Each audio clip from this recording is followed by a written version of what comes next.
there, it's Karen here, and look what my husband bought me for Christmas. It's this beautiful Dylusions Art Journal with its gorgeous thick pages just waiting to be painted on. And I also got some Dylusions paints, some from him and some from my daughter, and a few other bits and pieces, most of which are going to make an appearance in this video. I just had to use everything. It had been calling out to me, so I just thought I'd just go for it. I hadn't got a real plan. I just knew I wanted to get everything on the page, and you'll see how I managed that right now. So I'm using the first of the paints. I do manage to use all the paints. This is all I have, the 6, and they all go quite well together, which is quite handy. So the first one is, the colour is Calypso Teal. So I just thought I'd just get it on the page, just doing some stripes, going down the page, one colour after another. So the next colour is the London Blue, really beautiful blue colour. And then I used a Periwinkle Blue, which is a little bit paler. You can see there is a difference between the two, and it is a really pretty colour as well. After the Periwinkle Blue, I went for the Crushed Grape, which is really more of a purple. It doesn't look terribly purple on this page, but it is quite a purpley colour.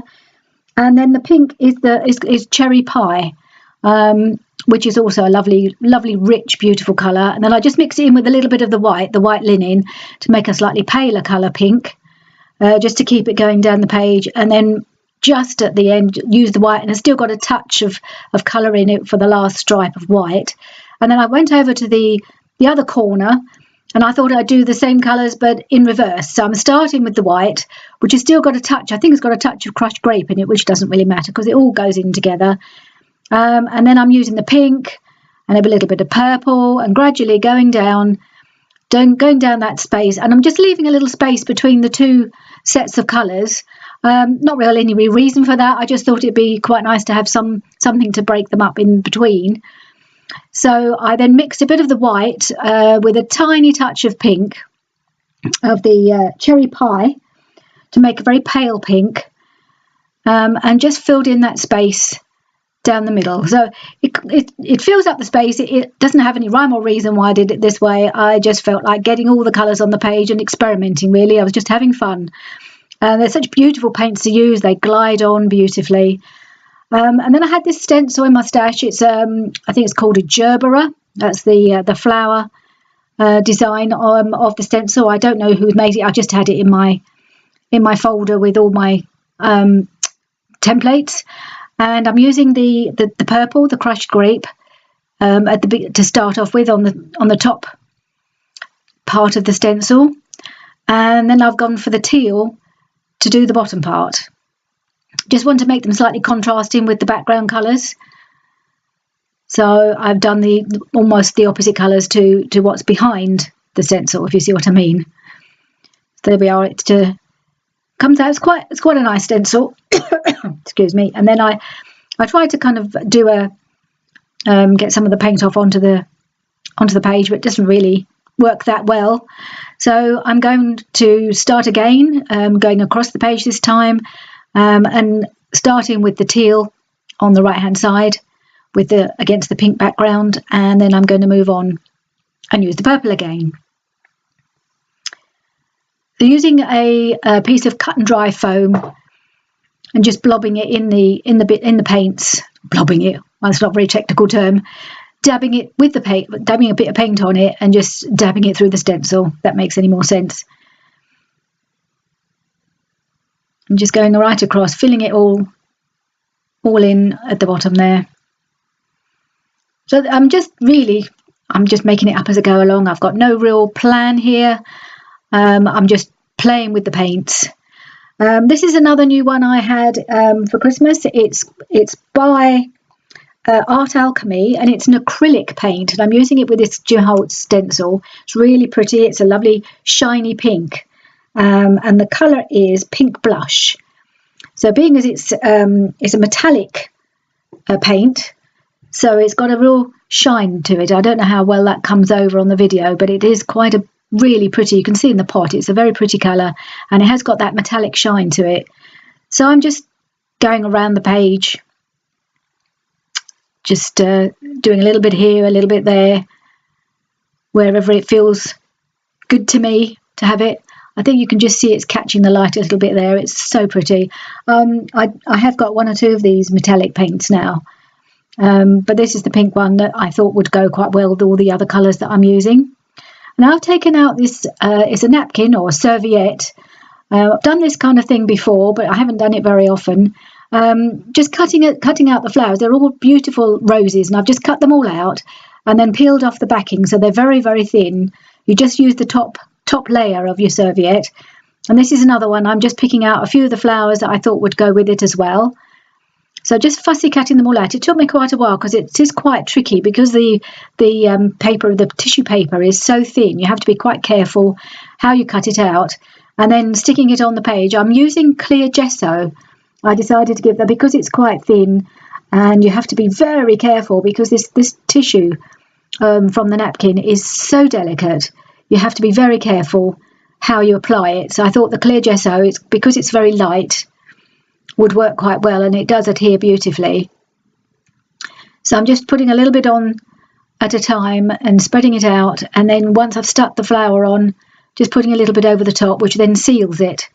You can see what I mean by it being delicate. If you look at this little tiny flower I'm just putting on here, it was going quite well, and then it just sort of all scrunched up because I just and I've tried to get it to spread out, and it just curled up on itself. It's just so delicate. I had to ditch that one, but I just kept going, sticking all these pink flowers. I think they look like roses to me, and working my way down that diagonal part of the page where I did the pink painting in the background.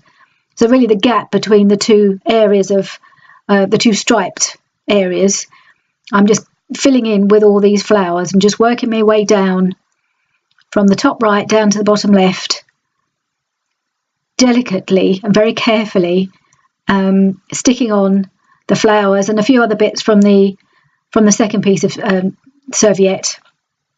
So there's a few butterflies and a few other flowers and a few blue flowers, just to break it up a bit. So there's a few, and also the leaves were from the second napkin as well.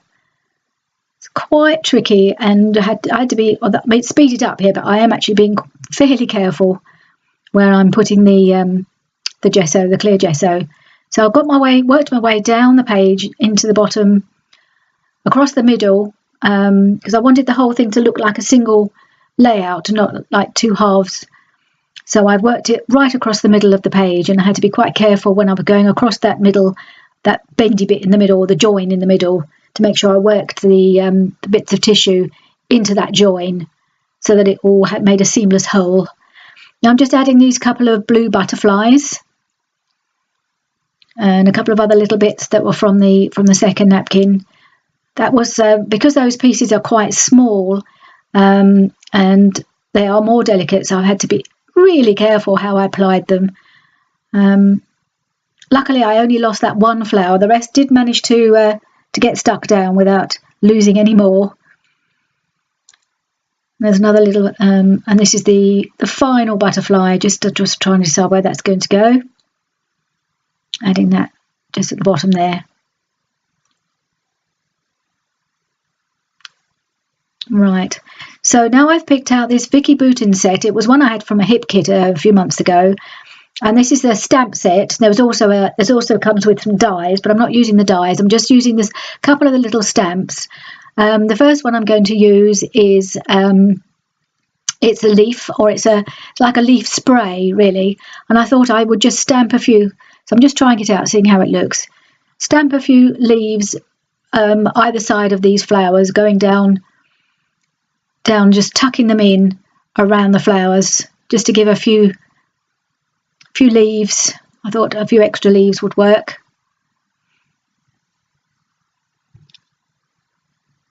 Just here and there where it looks like there's a bit of a gap where a leaf would have fit quite nicely. I'm just stamping that in. Another one down the bottom. And the final one. It didn't come out terribly well. I think it wasn't that flat. And then I've got this little tiny butterfly stamp as well. So I'm just adding a few little tiny butterflies as well.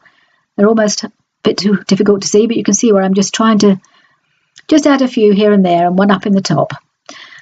This Sharpie pen, it's a white Sharpie pen, and it had come in the post that morning, and I thought, right, I'm going to use that as well. I got it from Amazon, and I thought, right, I'm going to use it because I think this page will take a bit of white. I did think about doing a bit of doodling around the flowers, but I thought, no, I'm going to keep it simple and just do some dots all around the outside as a border for the page, really. It just frames the whole thing, and I quite like the effect of that. There's many more things I could have used it for, but I didn't want to over egg the pudding, if you see what I mean, and I just thought I'd stick with some dots around the outside. But I did feel this needed a little more bit of lightening up, so I've got this stencil. This is another Christmas gift from my husband, the Dylusions leafy stencil, and I'm sticking with the organic theme here. It's all organic stencils, all flowers and leaves, and using the Dylusions spray. It's an ink spray, and it's the white linen colour, which is pretty obvious, really. And where it had just a bit of a hard edge, where the edge of the stencil was showing, I've just used a wipe just to soften that up and spread so that you can't see the hard edge of the stencil. I picked out, this is an old die cut I had in the drawer. I've had it for years. I think it's an old Scraptastic one from years ago. I've never been able to use it. Be daring, because there was never really a scrapbook page where it was appropriate, but somehow it felt appropriate for this page because this is my first proper art journal page, really, and I'm being daring in a way because I'm just throwing everything at it. So I thought, yeah, this is almost a message to myself: be daring and just go for it, which is what I'm doing. And these little stamps I've also had for quite a long time. They're like in the shape of tickets. So I just stamped the two that say create art, and I stamped them onto some cardstock, cut them out, and I'm just sticking them down on that space there. And I'm just using a bit of 3D, what's it called? It's not modelling paste, it's the 3D matte gel. That's what it's called, and that's what I'm using to stick these, the title down. And I'm using it again on the Be Daring die cut, and just dabbing it along so that it just makes sure that it's pretty well adhered to the page. So we're just having a good old getting into all the little nooks and crannies with it to make sure it stays put. And then I've got this Cosmic Shimmer. It's acrylic glue, but you get it in different colours, and I'm just using it to put some little dots down the middle of my butterflies. Unfortunately, because it's a little bit liquid, they ran into each other and made a single line, and I didn't want that. I wanted them to be individual dots. So I've rubbed them off, and then I thought what I'll do is I'll just do 2 dots, and I do come back later and put a little one in the middle once it's dried, and then it doesn't run together. And then I thought I got out these Dina Wakley scribble sticks. They were another gift from my husband. He really came through for me this Christmas. And they're like a water crayon, I suppose. They're water soluble, and I've seen a lot of people doing this shading. I'm not very good at it. It's not. It was well out of my comfort zone, so I was having a bit of a go really with these, thinking I'll try and make the tickets, the bit of stamping that I've done, become more part of the background by doing a bit of shading. So I'm having a bit of a go. I'm not sure really how successful I am with it. It's just something that I'm not very good at, but I will keep trying, because I think it is quite effective if you get it right. So I'll keep trying different colours. I've got a dark purpley colour, and I've used a grey. I'm doing the same with the title, just so that it doesn't seem to just be stuck on the page without being part of the page. And I thought if I can get this shading right, it will look like more part of the background.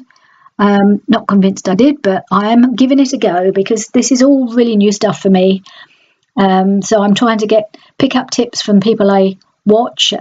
Certainly a lady called Marta, who's my main inspiration for doing this, from Maremi's Small Art. It's something she's very good at, and I'm just trying to have a go at it and see how I get on with making my title a bit more dimensional, a bit more, I don't know, make it more part of the page.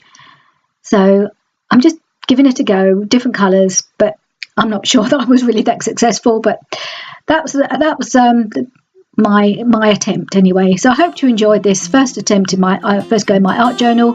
Please do join me again soon. Goodbye.